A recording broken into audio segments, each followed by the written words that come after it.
Welcome to the Impact Multiplier CEO podcast. If you're a chief executive, or if you think like one, and you want to create exponentially greater impact, then this show is for you. My name is Richard Medcalf, founder of X Quadrant. I coach some of the most successful and impressive CEOs and executive teams on the planet and help them achieve extraordinary results. And no matter how successful you've been in the past, there's always a whole new level of impact available to you. So, if you're ready to play a bigger game than ever before, I invite you to join us and become an Impact Multiplier CEO. Hi, Davina.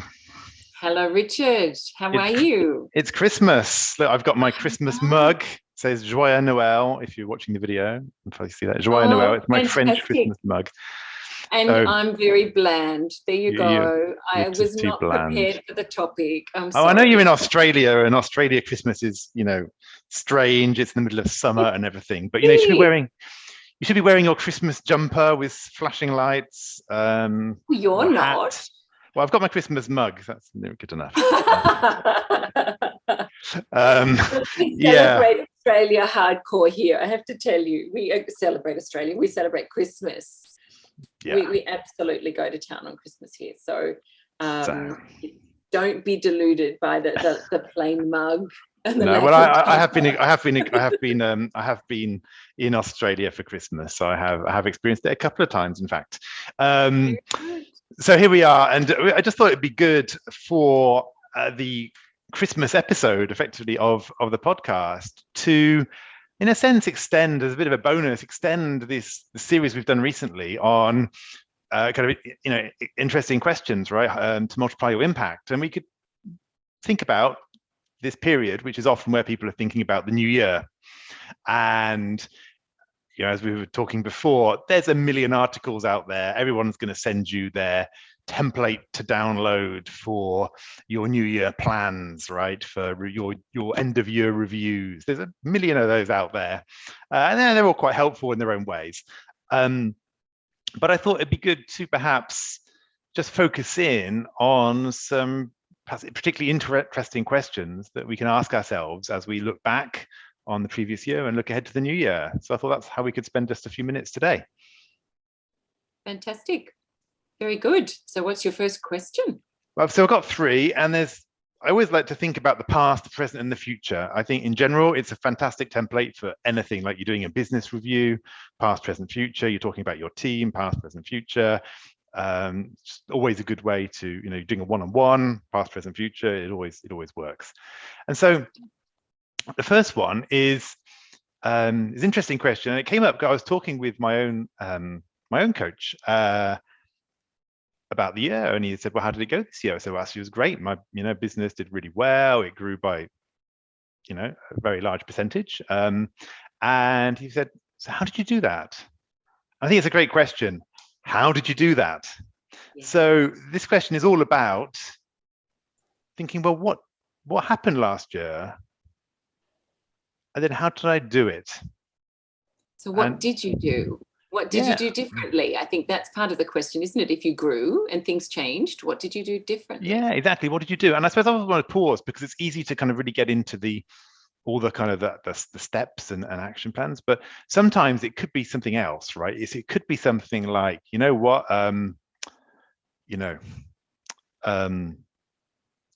I fell out with my parents or something, how did you do that? Right. Or, it could be, it could be, just something which doesn't feel like anything to do with you, like, oh, all my team got new jobs and they left. Yes. How did you do that? Right. Because as a leader, we have to take that kind of sense of radical responsibility that we live in a created world. And so when something happens in the world around us, like, we missed our recruitment targets. So how did you do that? Oh, well, it's not our fault, it's the market. Yeah, but I talked to somebody yesterday, they're struggling with recruitment. And I said, well, you are, but somewhere else, there are probably thousands of people who are getting new jobs today, who are excited about their jobs, who are super passionate about the new company they're joining. So you're living in a world where it's really difficult. And there are other people probably who are living in a world where it's fun and easy. So how come you're in, and what are Yeah. they doing differently? And so this question, how did I do that? So for me, for my business, I was thinking, well, it's the flywheel effect. Like, there were certain people I've been in touch with, stayed in touch with. I launched a couple of new programs this year, which worked really well. There were certain people that I invested in over, say, the difficult COVID months that kind of came to fruition.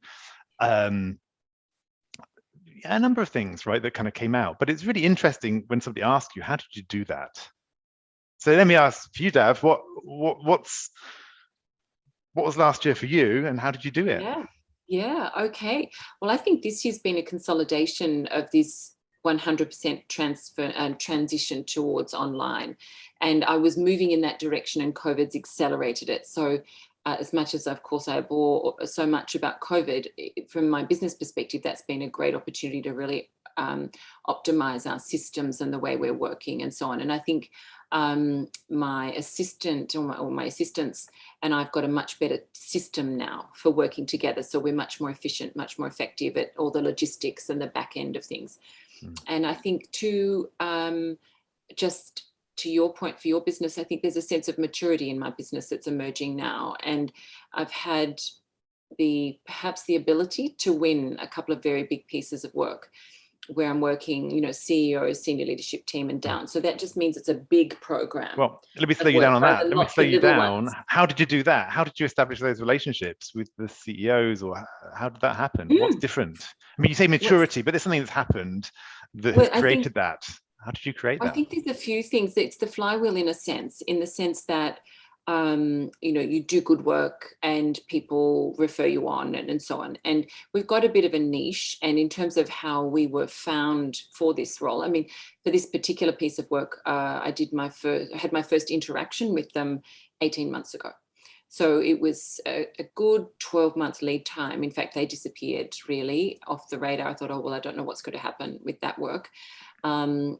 And so then they came back, they did a major organizational transformation, and then they were ready to start implementing our work around communication. And I had the courage, I think, of my convictions because of the work I've done to say, okay, yes, I can come in and build the skills of your people, but there's not a lot of point in doing that if the leadership is not on board. And, we're talking about a wholesale organizational thing. I think I need to work with your CEO too. So I had the confidence to call it and to say, look, I actually believe this is what's needed here to do this really well. And I've got a model that I've used before, which is very low. It's light, it's low touch. If you're working with very senior people, they're incredibly busy. Everybody's busy, but you've really got to respect their time. So I've got a way of working with them that is where I work with them live on real work. So let me like training, so I've designed something, had the courage to call it, and I have designed a method of working that's fit for purpose for different levels in the hierarchy, and it's a change program. So just to slow you down on that, what I heard was actually you talked about confidence at one point. I always actually say confidence is actually a result. It's never a requirement. And people often get caught people always get caught on this. They say, I'm not sure I've got enough confidence. And actually what you need to get going is commitment. So I think that's what I heard. You talked about commitment and courage, and those are the things you need. It's like, I'm so committed because I see what needs to happen. I'm going to go and tell the CEO, or this is what you need to do. You need to be personally involved. Because that is being committed to the final outcome. Whereas the confidence, can you deliver? Well, you need to have, that is kind of helpful, but you never do anything. Confidence only comes when you look in the rearview mirror and said, look, I've achieved all this stuff. So let's move on. But I think this past is a really interesting question, because when you start to get into it, you go, actually, these were the things I've been doing. And you can really unpack that, what are the things that have made me what were the things that really, which were the key relationships, which were the key activities. You can kind of unpack that. But how did I do that is a great question. And then the next one is around the present. And again, there's tons of questions about thinking about what's going on in the present. You can do a circle of life kind of thing where you're evaluating yourself in different areas. But I think one which is quite interesting, a little bit provocative sometimes, is what are the big things that I'm procrastinating on? What are the things which I still haven't got around to? The drains I haven't unblocked, the holidays I never have scheduled, the books I haven't finished publishing. The books I haven't finished publishing. I don't know what you're talking about.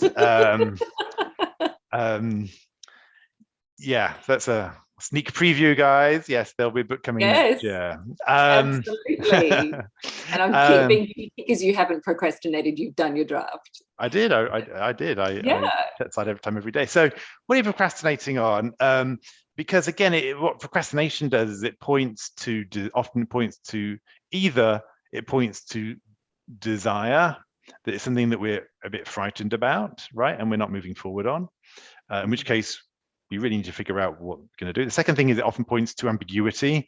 So it's too big a task. So for example, writing a book was not happening for me until I said, okay, I need to do a first draft by the beginning of November. And then suddenly that was something I could do. And I broke it down. So I need to write, how many X words a day. And suddenly that was something I could do. So if it's something that is about, you've either got procrastination for fear, because it's ambiguous and too big and you don't know where to really start, or you procrastinate because it's something that you should not actually be doing.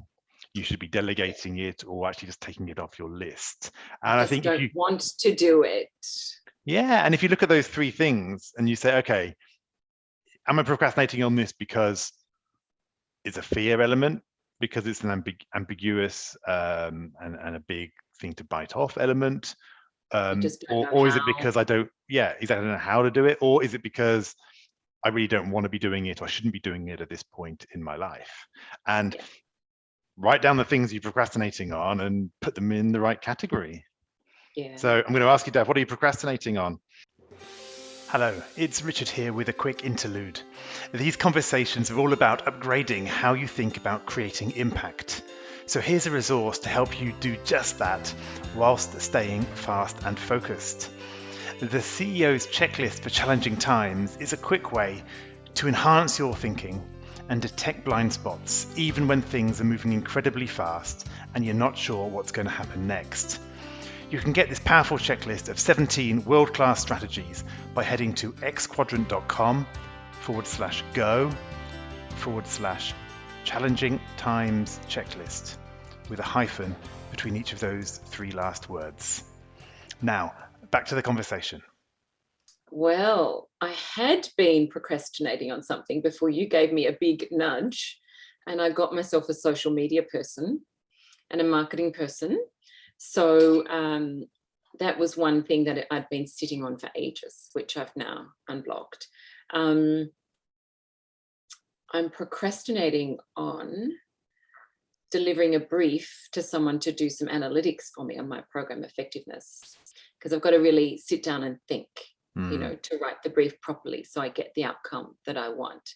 But I'm aware that I have to get it done before Friday. So I best do it tomorrow morning, hadn't I? Yeah, well, perhaps the first thing is for a month or more. So well, it sounds like that's one where, again, it sounds to me that there's a bit of that ambiguous kind of, I've got to really think and put this right, perfect brief. So what I'd say is, why don't you just go, I'm going to spend 10 minutes writing down my my vomit draft, just write down random stuff for 10 minutes. Yeah, I will. No, I'll get it done tomorrow morning. I'm just mindful. I'm just aware that I would have, in my mind, I would have liked to have done it sooner, but I know why I haven't. I've been procrastinating. I have, because I've been busy. And to one of your earlier points, one of my team's been in hospital for a while, you see, so I've had extra work. There's my excuse. Is that an excuse or a reason? I don't know. There you go. Leave that one as an exercise to think through. You can unpack that, Richard. Yeah. Yeah. What about you? So what have you been procrastinating on? Well, I mean, I try not to procrastinate on things. I really do try and focus on that. I suppose the thing that comes to mind is always something, right? The thing that comes to mind is actually thinking about holidays next year, actually. I think because last year we really procrastinated and just did it the last minute, and it wasn't necessarily the best solution. Yes. At least you got holidays though. Sometime last year, I think that might have been an effective strategy, given all the COVID restrictions. Well, exactly. The way it was probably fit for purpose, though, wasn't it? Probably. It was fine, but I think that'd be something that I'd like to put a bit more attention on going forward. Let's move on. The future. Yes. So the question of the future is, who do you want to be by the end of next year? Ooh. I just think it's Okay. interesting because we get so much into like what are the goals, and I had, I thought about these Yeah. questions. I thought, should we go for goal one, like what's your number one goal or whatever? And it's all Okay. good, but I think who do you want to be by the end of next year? For me, earlier kind of creates this multifaceted thinking process. Is this about your character? As a person, is it like your kind of your identity, your reputation, how you're showing up in the day? It kind of opens up a And is it your professional self? Is it that part of yourself? Is it your personal self? Which wow. part of yourself are you referring to? I guess all of those things, right? I think it's who Mm, do you want to be, right? And how does that? yeah, Yeah. yeah.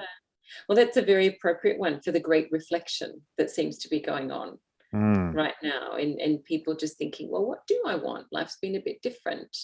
How do I mm, want to live my life? How do I want to be? So I think it's a good mm. one. It's a nice take on it. Not what do you want to achieve, but who do you want to be? Hmm. Yeah. Who do you want So, to be by the end of the year, Richard? Is well, that too personal a question, well, or? I'll try now. Let's get on the edge. That's fine. A few things that spring to mind, right? I mean, there's like a surface level one, which isn't too far from the goals, right? So it's like, well, I would like to be a published author. That, Yes, that's the yes, plan, right? So that's part of yes. it. So there's some business goals I can kind of expand on in this kind of who I want to be. Yeah. Um, there's also, I mean, I think with my family, I want to be a bit more patient, in some parts, of my family life. If there's Yeah. certain situations where I'm not necessarily as patient as I want to be, and I think I'd like to be Yeah. Yeah. a bit more patient around some of those areas. Mm-hmm, mm-hmm. Um, and yeah, I don't know. Those are the two that are coming to mind at the moment, I think. Yeah. Yeah. Um, yeah. What about you? Yeah, and this is like the first time I've had this question, so you've had a little bit more time to think. Um, I don't quite know how to handle it because behind the scenes there's such big change going on in my Mm, business right now, so I think I'll yeah. steer clear of that side of Yeah. the equation for now because it's a bit Mm, unsettled. Um, but my broader business, I mean. But in terms of my personal life, we've got big transitions coming this year. So one of my boys is moving to New York in a few weeks' time. He's 22, so this is a big move for him. mm, We've lived there before, but still, it's a big deal. And my other son will start work, but they're both in the workforce this year, so he'll move out of home by the middle of the year. So I think there's such big change in our family. I think what I want to be is I don't know if I want to say the glue, but I want to be instrumental in shaping our family to have really good ongoing relationships in that new dynamic that we're going to mm, have. My husband and I are going to be, I think, empty nesters by the end of the mm. year, which is like, ooh, like, Yeah. hello, who are you? Wow, okay. So, I'd like to be, a really great wife and take our relationship, my share of Mm, our relationship to the next stage, mm, whatever that looks like. I think that's quite mm. exciting. So, Yeah. and, lifting parenting to that new Mm, phase, and it'll be an international phase. right. So, being effective in that Yeah. sort of maintaining those relationships and being a great support to my Mm, younger son as well as he makes this big shift. I made a very big move at 20 and it was mm, enormously challenging. So I'm very aware of that. I want to be really mm. a great support for him in that. Yeah. Yeah. I think it's actually interesting. One thing you brought up there is you can, when you start to put labels on, actually, I think it's really helpful. So you say, I want to become this, supportive international mother. It kind of allows you to think about what is that, what does that mean? Or I want, I want to become this, take my relationship to its next stage. Yes. Again, it's helpful to think about, well, how are we going to unpack that? Like, what does it mean to be a, empty nester wife, and what that Yeah. means in it? And I think I often get my clients to do that, is like label the transition that you're in right now. So from operational leader to strategic leader. Right. Yeah. Um, you know, um, there's something about, so I guess in my case, if we take the authorship one, there's something about like putting something definitive rather than tentative out there, right? In a sense, because Yeah. it's the thing. You've suddenly created a thing, and you've put your kind of some of your work out there as a kind of finished product in some sense. And so that's a shift, right? Yeah. And so there's a label that I could probably attach to that, right? That kind of that transition. I'm not quite sure what it is, but I think often coming up with what's that transition from A to B can actually really help you sharpen it up, like, because that's what you are. That helps you understand what's going to be different. Yes. Right. Yes. So as you said, I'm going to be moving from the whatever it is, running the family to being a romantic partner for my husband once again, which is a different shift, right? So it's very interesting. It's a different phase, and getting some clarity around that, just asking the questions and labeling them, as you said, I think brings great clarity in itself, doesn't it? Yeah.